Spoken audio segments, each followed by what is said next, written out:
Where are you Mason. from? New York City atheist organization. And what's your stance on the whole Occupy Wall Street? Well, I'll tell you what, you got billions of dollars that hooked up in the church, and church pays no taxes. Maybe they should do something about that, because I believe that baloney that they're giving out in the church is what we're not getting enough money to be able to take care of other needs that exist, and that's all I have to say about that. Okay, pay taxes, take away their 501(c)(3) tax exempt status. Could you extend further what you were saying about atheists? Atheists, I'll give you an example of something. Okay, you ready for this? You know about Noah's flood? You know, where all the animals are supposed to go across that, and even dinosaurs and all that garbage? Noah's flood occurred in 2348 BCE. We say BCE meaning before Common Era. They don't use before Christ anymore. Now, what do you think happened at that time? At that time, you had many civilizations. The Aegean North civilization to the south, to the north, which is Greece. You had the Nile Valley civilization, Egypt, to the southwest. You had Mesopotamia to the east, and Yang Dynasty over in China. All these civilizations had written history before, during, and after the flood, and don't remember their demise. So much for Noah's flood. And Noah's flood is nothing more than plagiarism of the Epic of Gilgamesh that occurred 1,200 years before. See? This is what they don't tell you. And I'll tell you something else, okay? For a lot of blacks who are one of the hardest people to change are black women in the churches, you know that. Here's something that they should know about. If you look under Luke 12, verses 47 and 48, guess what it says? It's okay to beat your slave with so many stripes. Guess who said it? JC. Jesus Christ. What did you say, nigga? Jesus Christ. And that was the justification for not only slavery, but beating slaves in the South and for the Civil War. Because they were going by God's word. What you just said is one of the most insanely idiotic things I have ever heard. At no point in your rambling, incoherent response were you even close to anything that could be considered a rational thought. Everyone in this room is now dumber for having listened to it. I award you no points, and may God have mercy on your soul. What is your definition of capitalism? Well, capitalism is a system in which anybody, well, I feel like I'm on the spot because I got all these people looking at me. Nigga, please. Capitalism is a system in which someone can go out and earn what they're worth, basically. You go out, you can start a business, and you provide a service, and you get paid for that service. When you earn money. Social responsibility? A social responsibility? Do they have any social responsibility? Regarding the people. Capitalists. They used to have. There's a difference. There's some people have social responsibility and some people are just crooks that are capitalists. Which one are you talking about? I don't know. Garbage or putting it out in the street? I mean, I don't understand. I don't mean what you... I'm not quite understanding what specifically you mean. Well, they give you a fair wage. You know, even Ford said, you know, I'm going to pay my people well because I wanted to buy my product.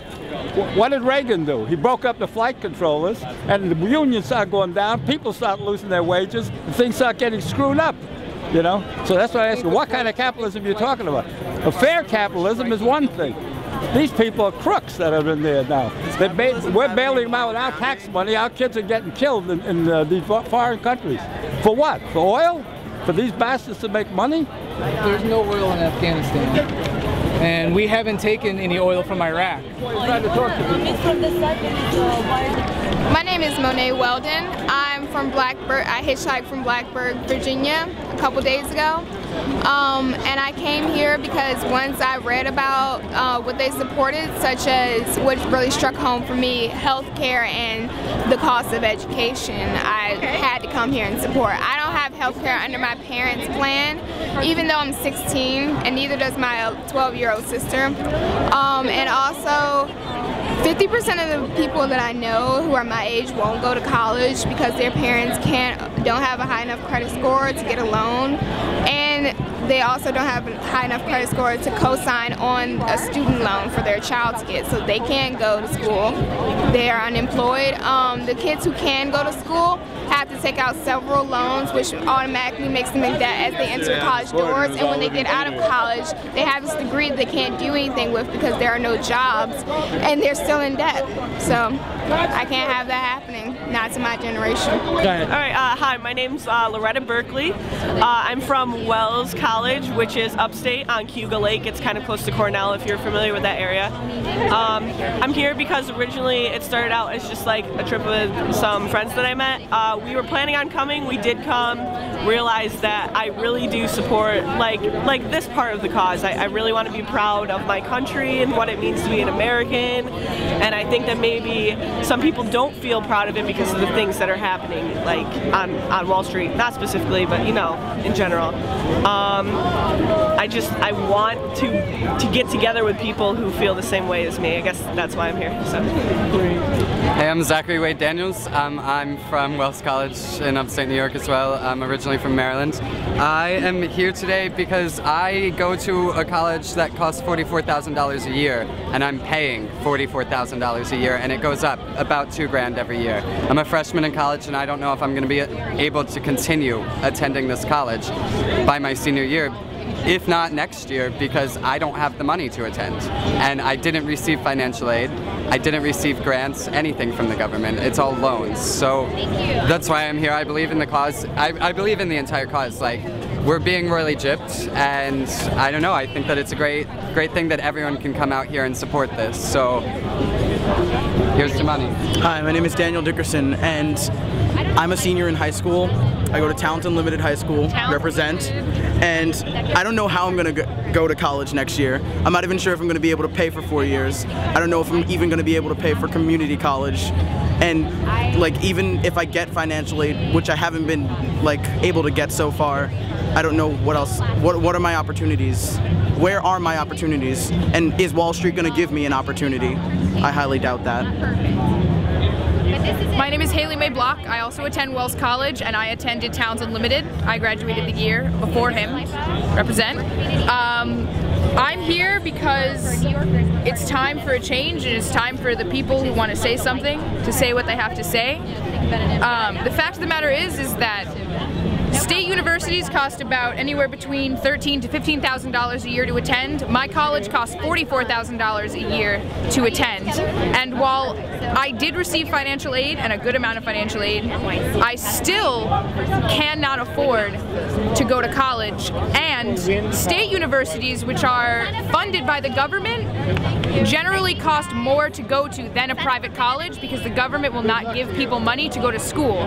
You get a master's degree, there isn't even a good chance that you get a job, and you could be sunk $100,000 in debt. So I'm going to school, I'm paying to go to school, but when I get out of it, am I going to be able to get a job? And that's what this is about. Your money going towards being able to live your life here. And it's becoming nearly impossible, and it's time for something else to happen. Hi, my name is Louis Monroe, and the main reason why I joined the movement is so I could receive, I mean, like, there's a lot of troops that are overseas right now. The majority of the people know that they're not out there fighting for liberty or for freedom. It's about making money, you know. I was part of the 1st Marine Battalion that entered Iraq. The last couple, within the first 4 months of me being there, we saw a lot of trucks with pipelines all over the city. Another issue is it's been 7 years since I came back home from Iraq. I got diagnosed with post-traumatic stress disorder and TBI. And after 7 years, I'm barely beginning to receive part of my compensation, part of what I am entitled to. And the reason why I'm here is I want things to change. A lot of troops sacrifice their lives for a good cause. And it's just not right for veterans to come home, to be living on the streets, not to be receiving what they are entitled to. That's why I'm here, to speak up for everybody that wants to speak up. So, thank you. My name's Soa from the Soa Factory. This is my first piece of work on this topic. But anyway, Occupied America. What you need to know right now is the bull of Wall Street is occupying America. You know, that means they have a hostile takeover going on right now, telling you how you can live, what you can do, basically based around controlling your finances at every second. So as you look in this one, what you'll see is they're shooting this bullet and they can make the bullet crash, and it's aimed at you all the time. What you need to know, the stock market goes up, the stock market goes down all the time. Hundreds and hundreds of points, flash trades during the day, 500 points. Computers are trading now, doing millisecond trades all the time. That's where your retirement fund is forced to invest. There's nowhere to invest your 401k anymore except the stock market. It's very important to understand, in the stock market, none of these guys who are making these deals are playing with their own money. They're only playing with your retirement money and your corporation's money, but not their own money. So that's Occupied America. These guys would rather spend $1,000 on a bottle of wine and $50 on a cigar than help feed a person or not feed a person and pat themselves on the back all day acting as if they're better than everybody and they achieved more than everybody, and it's just not the fact. It's a fixed game. If you go into finance, you don't play with your own money, you make wheel and deal, and complain and complain constantly about poor people are leeching all my tax money off me, constantly, at the same time you're drinking a $40 bottle of wine, $50, $200, $500 bottle of wine. Oh, the poor people, they're taking everything from me. I can't afford anything. Listen, it's Occupied America. Wake up, people. Wake up. You're being occupied in Occupied America.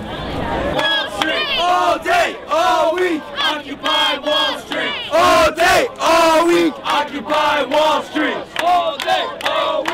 Occupy Wall Street! All day, all week! Occupy Wall Street! All day, all week! Occupy Wall Street! All day, all week! Occupy Wall Street! All day, all week! Occupy all day, all week! Occupy Wall Street! All day, all week! Occupy